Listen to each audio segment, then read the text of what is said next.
Hello, everybody! You're listening to Accounting Makes Sense, an MJ the Tutor podcast. I am your host, MJ the Tutor, here to help you prepare for your CIMA exams, offer study tips and resources, and sometimes explore topics that are external to CIMA but still relevant to the business world. Well, Black Friday season is upon us. It's just under 2 weeks from now, but definitely a big event that happens in the US. A lot of the products offered on Black Friday, in general, don't follow the pricing strategies we're going to discuss today. They're just at the lowest price possible. But it did get me thinking that now is probably a good time to talk about the different pricing strategies that companies used and how they actually work. For today's episode, since there are many pricing strategies out there, I'm going to try and cover as much as I can. I'll do 11 in brief description mode, and we'll go from there. So let's start. Our first strategy is something called penetration pricing. Penetration pricing involves offering a new product or service at the lowest initial price to gain customers' attention. The goal is to aggressively get customers and gain market share. This strategy works with the expectation that customers will switch to the new brand because of the lower price. This, of course, works if customers are price sensitive and make their choices based according to who sells at the lowest price. This is different from predatory pricing, which is a method wherein the company undercuts the price of a product so that other competitors cannot compete and are forced to exit the market. A company that does this will suffer initial losses, but eventually the company benefits by driving competitors out of the market, and once this happens, it raises the price of the products again. Ethically, this type of pricing is considered illegal or unethical because it hurts competition and it's not really undertaken to help the consumers. Our next strategy is market skimming. This strategy works by charging the highest initial price that customers will pay, and then it is lowered over time. This strategy is in contrast with penetration pricing. The logic of this strategy is that customers will pay on the price because they are early adopters and they'd be willing to pay for the new product because it has some special features or technology, and basically own the newest shiny thing first above others.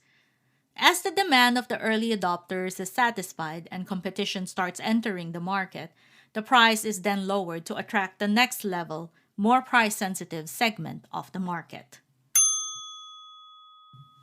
The next one is premium pricing. In this strategy, it starts off like market skimming, in which the product is sold at a premium price. But the difference is, of course, in premium pricing, the price stays premium all the time, and there is no later time when the pricing is reduced. This strategy involves tactically pricing the products higher than competition so that it gives the impression that the product has a higher quality than the rest of the ones being offered in the market. So it's all about perception with this one. Our next strategy is bundle pricing. As the name would suggest, bundle pricing uses packages or a set of products or services offered all together at a lower price than what they would actually cost if the customer bought all of them separately. The logic is to leverage the collective attractiveness of all the products. A good example of this is cable TV packages. You get so many channels, but perhaps you only really like 5 out of the 100 that you get. But because it's cheaper to get the 100 channels, or maybe it's a good deal, you go for it. Then we have complementary product pricing, which is kind of like bundle pricing because it also works with products that go together. But in this strategy, the products are sold separately. What happens though is that you have a main product which is priced at an optimum level, and this increases the demand for another product which is used with it. So think about like a printer and its ink and cartridges. The printer is priced at a very affordable rate so we can sell a lot of printers faster. And because the price point is attractive, more products are being sold. But the inks and cartridges would be priced a bit more costly or a bit more expensive. Because your customers now would then have no choice but to buy the inks and cartridges to go with the printer. Together, the company maximizes the profit this way. For our next one, let's try and do a simple strategy, which is the cost plus pricing, or sometimes referred to as markup pricing. In this pricing method, there is a fixed percentage that is added on top of the cost of the product. The resulting number is then the selling price of the product.